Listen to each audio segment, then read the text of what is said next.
Hi அனைவருக்கும் வணக்கம். நான் டாக்டர் பிரியா. கமெண்ட்டில் கேட்டிருந்த கேள்விக்கான பதிலை ஒரு ஷார்ட் வீடியோவாக பார்த்துடலாம்.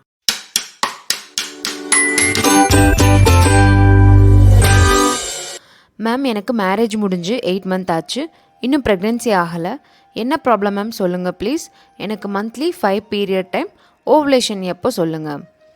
இப்போ இவங்களுக்கு மேரேஜ் ஆகி 8 மந்த் ஆச்சுன்னு சொல்கிறாங்க. மந்த்லி பீரியட் 5th வரும் அப்படிங்கிறாங்க. ஸோ நம்ம ரெகுலர்னு வச்சுக்கலாம். என்ன ப்ராப்ளம் தெரியல, இன்னும் கன்சீவ் ஆகலைன்னு கேட்குறாங்க. ஓவுலேஷன் எப்போன்னு சொல்லுங்கன்னு கேட்குறாங்க. இன்னொரு கமெண்ட் பாருங்கள். We are newly married. இவங்களுக்கும் 8 மந்த் தான் ஆகுது. மேரேஜ் ஆகி இன்னும் ப்ரெக்னென்ட் ஆகலை. ட்ராவல் பண்ணால் ப்ராப்ளம் வருமானு கேட்குறாங்க. அப்புறம் நாங்கள் ஹாஸ்பிட்டல் போனோம். பட் அவங்க ஒன்றும் சொல்லலை. 4 மந்த் வெயிட் பண்ணுங்கன்னு சொல்லிட்டு ஃபோலிக் டேப்லெட் கொடுத்துட்டாங்க. We should wait or we can consult another doctor. இன்னும் வெயிட் பண்ணட்டுமா இல்லை இன்னொரு டாக்டரை பார்க்கட்டுமான்னு கேட்குறாங்க. அஸ் அ டாக்டராக ப்ரெக்னென்சிக்கு ட்ரை பண்ணுற எல்லா பெண்களுக்கும் நான் சொல்கிறது என்னென்னா, நீங்கள் குழந்தைக்காக ட்ரை பண்ண ஆரம்பித்து முதல் 1 வருஷம் தொடர்ந்து நீங்கள் ட்ரை பண்ணணும். எந்த ஒரு ப்ரொடெக்ஷனும் இல்லாமல், அதாவது காண்டம், பில்ஸ் இந்த மாதிரி எதுவுமே யூஸ் பண்ணாமல் கண்டினியூஸ் 1 இயர் நீங்கள் தொடர்ந்து குழந்தைக்காக ட்ரை பண்ணணும். இந்த மாதிரி 1 இயர் ட்ரை பண்ணியும் அப்போயும் உங்களால் கன்சீவ் ஆக முடியலைங்கிற பட்சத்தில் நீங்கள் 1 இயருக்கு அப்புறமா ஹாஸ்பிட்டலில் போய் விசிட் பண்ணி செக் பண்ணிக்கலாம். இப்போ இவங்களுக்கு மேரேஜ் ஆகி 8 மந்த் தான் ஆகுது. ஸோ நான் சொன்னபடி முதல் 1 வருஷம் எந்த ஒரு ப்ரொடெக்ஷனுமே இல்லாமல் தொடர்ந்து ஒன்றா இருக்க ட்ரை பண்ணணும். அப்படியும் இருந்து ஏன் ப்ரெக்னென்ட் ஆக முடியலங்கிற ஒரு கேள்வி கண்டிப்பாக இருக்கும்.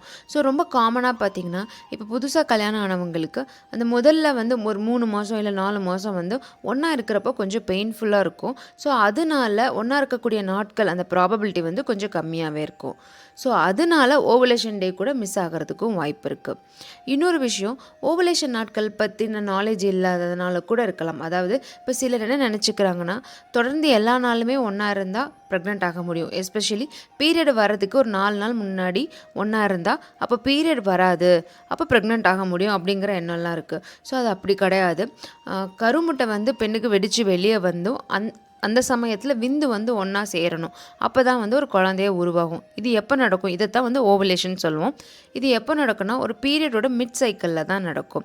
இப்போ உங்களுக்கு ஃபஸ்ட் டே பீரியடை 1ன்னு வச்சுக்கிட்டோம்னா, அப்போ அதுலேருந்து 10வது நாள் டு 10th to 15th டே வரைக்கும் பார்த்திங்கன்னா இந்த ஓவுலேஷன் ஏதாவது ஒரு நாள் நடக்கிறதுக்கு வாய்ப்பு இருக்கும். ஸோ ஓவுலேஷன் இந்த மிட் ஆஃப் த சைக்கிளில் தான் நடக்கும். இப்போ நீங்கள் பீரியட் வர்றதுக்கு 4 நாள் முன்னாடி ஒன்றா இருந்தாலும் நீங்கள் ப்ரெக்னென்ட் ஆகிறதுக்கான சான்ஸ் ரொம்ப ரொம்ப ரொம்ப கம்மி. ஏன்னா அந்த டயத்தில் ஓவுலேஷன் நடக்கிறதுக்கு வாய்ப்பே கிடையாது. ஸோ அதனால நீங்கள் மிட் ஆஃப் த சைக்கிள், அந்த பீரியடோட ஒரு சைக்கிளில் 10 to 15 அந்த நாட்களுக்குள்ளே நீங்கள் உடலுறவில் இருந்தீங்கன்னா ப்ரெக்னென்ட் ஆகிறதுக்கான சான்சஸ் நிறையா இருக்கும். இல்லாட்டினா நீங்கள் ஓவுலேஷன் கேல்குலேட்டர் ஆன்லைனில் யூஸ் பண்ணலாம். இல்லை ஓவுலேஷன் கிட்டு கூட பயன்படுத்தி அந்த நாட்களை நீங்கள் கண்டுபிடிக்கலாம். ஸோ தட் உங்களுக்கு கன்சீவ் ஆகிறதுக்கு ஈஸியாக இருக்கும். இது தவிர வேறு ஏதாவது ப்ராப்ளம் இருக்குமா அப்படின்னு கேட்டிங்கன்னா, ஸோ உங்களுக்கு ரெகுலர் பீரியடாக இருக்குன்னா நீங்கள் கவலைப்பட வேண்டாம். ரெகுலர் பீரியட் இல்லாமல் இருக்குன்னா நீங்கள் எடுத்ததுமே இப்போ ஃபஸ்ட்டு 1 இயர் முடியாமல் நீங்கள் போய் ட்ரீட்மெண்ட் எடுக்கணும் இல்லை டாக்டர் பார்க்கணும் அவசியம் இல்லை. உங்களோட டயட் சேஞ்சஸ் பண்ணுங்கள். ஏதாவது ஒரு ஃபிசிக்கல் ஆக்டிவிட்டி கண்டிப்பாக பண்ணுங்கள். ஃபிசிக்கல் ஆக்டிவிட்டி ரொம்ப ரொம்ப முக்கியம் உங்களோட பீரியட் ரெகுலர் ஆகிறதுக்கு. ஸோ ப்ளீஸ் அதை கண்டிப்பாக ஃபாலோ பண்ணுங்கள். இந்த மாதிரி நீங்கள் diet changes plus lifestyle changes பண்ணிங்கனாலே உங்களுக்கு 1 இயருக்குள்ளே கொஞ்சம் பீரியட்ஸ் ரெகுலர் ஆயிரும். நீங்கள் நேச்சுரலாகவே கன்சீவ் ஆக முடியும். ஸோ அதை தவிர நீங்கள் என்னால் ஏன் இன்னும் ப்ரெக்னென்ட் ஆக முடியல, தயவுசெய்து ஸ்ட்ரெஸ் ஆகாதீங்க.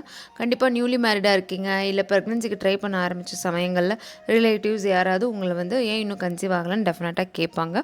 பட் நீங்கள் அதெல்லாம் தலைக்கு எடுத்துக்காதீங்க. பிகாஸ் நீங்கள் ஸ்ட்ரெஸ் ஆக உங்கள் ஹார்மோன் இம்பேலன்ஸ் ஆரம்பிக்கும். ஹார்மோன் இம்பேலன்ஸ் ஆக ஆரம்பித்தா பீரியடும் இர்ரெகுலர் ஆகும். ஸோ அதனால ஓவுலேஷன் சரியாக நடக்காமல் போகலாம். So please don't get stress. நீங்கள் நார்மலாக நேச்சுரலாக ட்ரை பண்ணுங்கள். ஹாப்பியாக ஹோப்ஃபுல்லாக ட்ரை பண்ணுங்கள். கண்டிப்பாக 1 டே ப்ரெக்னென்ட் ஆக முடியும். இதனால தான் உங்கள் டாக்டர் உங்களை இன்னும் 4 மந்த்ஸ் வெயிட் பண்ண சொல்லியிருக்காங்க. ஸோ நீங்கள் இன்னும் தொடர்ந்து 4 மந்த்ஸ் ட்ரை பண்ணுங்கள். ஸோ அப்போ ப்ரெக்னென்ட் ஆகிட்டிங்கன்னா ரொம்பவே சூப்பர். இல்லாத பட்சத்தில் நீங்கள் 4 மந்த்ஸ்க்கு அப்புறமா செக்கப் போனால் போதும். நீங்களும் லெஸ் தென் 1 இயர் ப்ரெக்னென்சிக்கு ட்ரை பண்ணிட்டு இருக்கீங்கன்னா கமெண்ட்டில் எஸ்ன்னு டைப் பண்ணுங்கள். ஸோ தட் அது மற்றவங்களுக்கும் ஹெல்ப்ஃபுல்லாக இருக்கும். இந்த வீடியோ பிடிச்சிருந்துச்சுன்னா லைக் பண்ணுங்கள். கண்டிப்பாக சப்ஸ்கிரைப் பண்ணுங்கள். ஸோ தட் இம்பார்ட்டன்ட் டாபிக் உங்களுக்கு சேரும். தேங்க்யூ.